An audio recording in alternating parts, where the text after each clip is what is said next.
The video you are watching, of course, is a video that captured moments bandits, terrorists were coming to have a peace deal with some local government in Katsina State. And of course, as you can see from the video, you can see why they were coming and why they were leaving after the peace deal. But I must say that this is unacceptable. It's unacceptable because this is not the way to go to fight insecurity. You look at see the states in the north are not serious to fight this insecurity because we are not yet seeing enough vigor, energy, determination from the state governments in the northern part of the country to key into federal government forest guard initiative. I say this because as at the same time federal government is talking about forest guard, having given states, governors and state governments directive to start recruiting personnel, and federal government have promised that they will be armed and of course strategically trained from the office of the National Security Advisor. It's the same time we are seeing northern states, local government having peace deal with bandits. It's purely unacceptable. It's unacceptable because even in the time of Jonathan as a president of Nigeria, we saw a situation where some northern governors went all the way to the United States of America to address a press conference accusing the then government of Jonathan of committing genocide against northern youths, simply because the military were decimating Boko Haram, bandits, terrorists in their numbers. But I want to say that this trajectory and approach of northern governors for me is unacceptable, because I've been saying it and I continue saying it, I will continue maintaining that I'm particularly for serious force against bandits, and particularly for the fact that federal government in conjunction with state governments should possess monopoly of crazy power to smoke the bandit out of the hiding places, set them running and bring them to justice. I must say that what we are seeing is not palatable. Seeing bandits already being celebrated in the northern part of the country. Of course, bandits are now regarded as celebrities. It's unacceptable. Those bandits you see, you are negotiating with today, the issue is once they feel dissatisfied, they will actually come back to wreak havoc. Just as we saw in Zamfara State recently, where a busy collapse, and you can clearly see as it came in the news where and how they came to a mosque and start abducting people. I must say that the states of Zamfara, Katsina, Taraba, all those states that are ravaged by insecurity, particularly banditry occasioned by Fulani militias, must be willing and ready to key into federal government's forest guard initiative and must desist from this negotiation attitude. For me, it exposes Nigerian government as a weak sovereign state. It's unacceptable by our standard because you are glorifying bandits by negotiating with them. There are circumstances upon which negotiation will be acceptable with bandits. If they have Nigerians in captivity and going for their rescue will endanger their life, if you negotiate in that regard, I think it's acceptable. But not a negotiation that you want to endure. I want to say that such negotiation cannot endure because they must have reason to resort to violence. More so, as even a former governor of Kaduna State, talking about Manalasi Erufai, made it very clear the other time that bandits do not repent. That the only bandit that have repented is the one that have died. That his own ideology is to disalive them, send them to the creator who have the ultimate power to judge them. Because seeing bandits in this manner, in their numbers, on motorcycle, coming for peace deal, after the peace deal, going back, fully armed, for me, is unacceptable. It's unacceptable because we are dealing with people who have no value for human life. The best the government could do is to acquire monopoly of currency power to police every inch of Nigerian territorial integrity, not negotiating with bandits. It's unacceptable. Because I don't know, because the problem now is the insecurity in the north is already being exported to the southern part of the country. But by the time they get all they want in the north, the bandits themselves are already moving towards the southern part of the country. That is why the government must synergize whether the federal government, the state government, the local governments must come together to address this in the north. They should resist to the north, address it, and stop it from coming to the southern part of the country. I don't want to know whether you call yourself Ada Aleru, Toji Bello, or even the recent one that is operating in Faskari local government area of Katsina State. What I know is that you are common criminals that must be treated as such.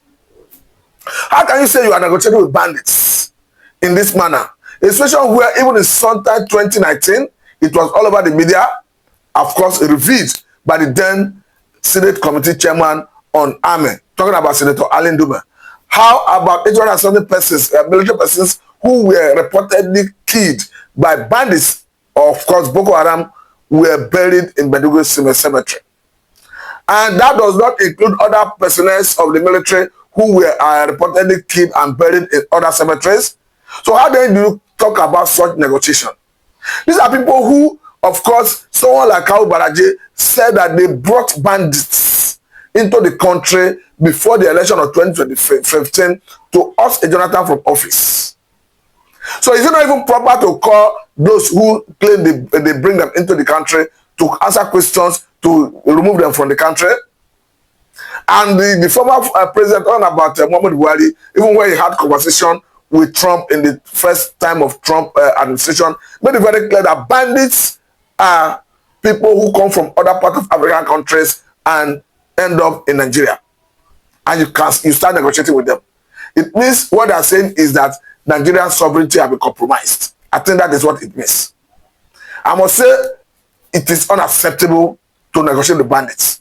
I stand my ground and I sustain my ground, I maintain my ground, that the best option left for government, open to government, is to acquire monopoly of currency power. Just as federal government have made it clear that they have placed order for about 50 fighter jets, I want to say that is the way to go.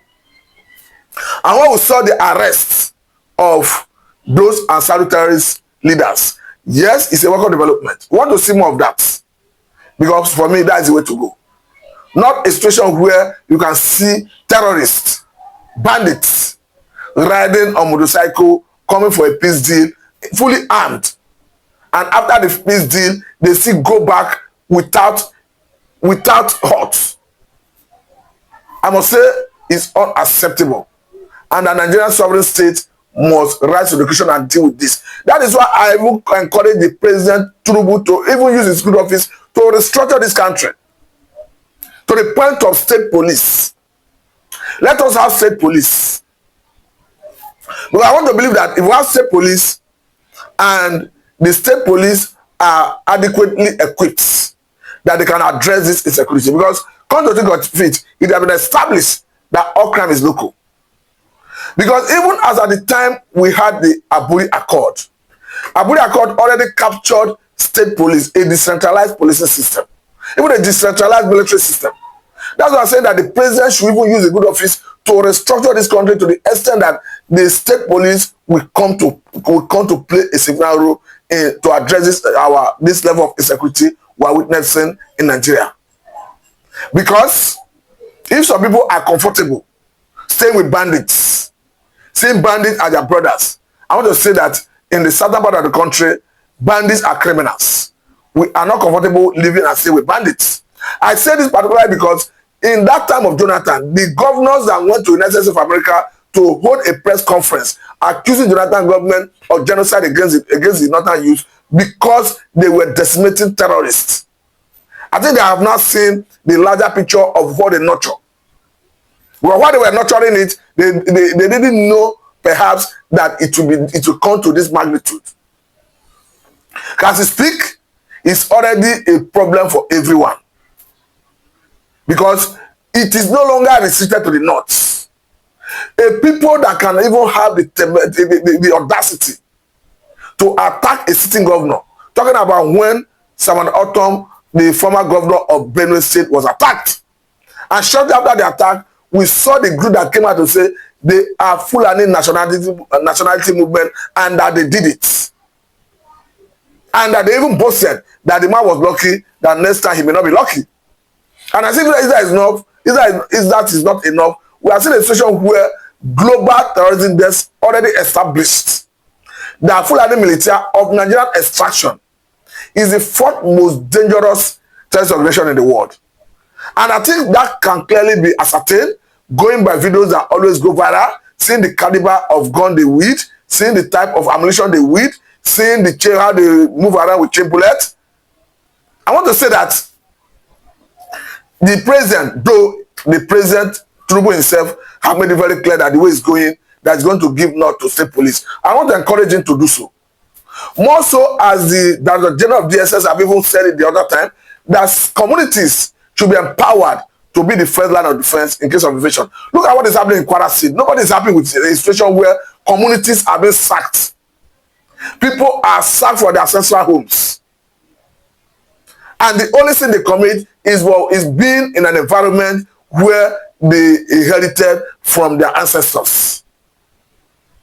So why should somebody, and you can clearly see someone like Shegumi consistently maintaining, sustaining his opinion about negotiation with bandits, that the federal government should not use kinetic approach against the bandits.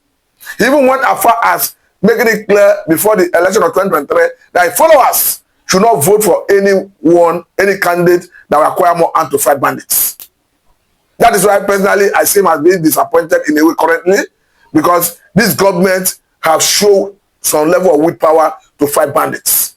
See some arrests made recently and the prosecution of the bandit leaders already in custody, saying that even the government currently is waiting for the delivery of about 50 fighter jets. I want to believe that when the 50 jets arrive, of course, it's going to be a game changer, because it's going to add to the capacity of the Air Force, Nigerian Air Force, to decimate and deal with bandits. But as far as I'm concerned, these are common criminals that must be given that must face the full wrath of Nigerian sovereign states. Well, because there is no better way to say it. Bandits do not deserve mercy, because these people have no mercy for human life. The manner at which they kill, they maim, they rape, kidnap for ransom, and somebody will sit somewhere and advocate amnesty for them. And let me equally say this, because personally I've been a strong advocate that the governors should not just be going by the name of the governors and the chief security officer of their respective states, rather that they should be given some level of security power to operate. And I want to believe that this forest guard of federal government, initiative of forest guard from federal government, has come to give state governors that security power. So the question is, why are these states, particularly states like Zamfara, Katsina, Taraba, Benue, Plateau, why are they not jumping at this opportunity of forest guards? Why are we seeing this peace deal with bandits to enable, of course, the communities have access to their farms to live peacefully? Because whether we like it or not, if the trend continue, you are already having another sovereignty in a sovereignty. A situation where, of course, is not even strange, even in the time of the former governor of Kaduna State, Madanlati El-Rufai. He even alleged, or he even said, that bandits were collecting levy in some parts of the state. I must say it's unacceptable that the coercive power of federal government must be strengthened to police every inch of Nigerian territorial integrity, and that the bandits must be rooted out from the hiding places, set running and brought to justice. That is what makes government ultimate, because the government, as a matter of urgency and necessity, have the responsibility to protect lives and property. Going by Section 14, Section 2B of 1999 Constitution as amended, it's very clear that the welfare of the people and their security shall be the primary purpose of governance. More so, as the president, the governors, the local government chairmen, in their respective capacities, have sworn to an oath to protect lives and property. So it's a responsibility that's incumbent in their respective offices, and they must not give excuse. They must collectively do it. But let me say very big thank you for your time. This is Mr. Matu.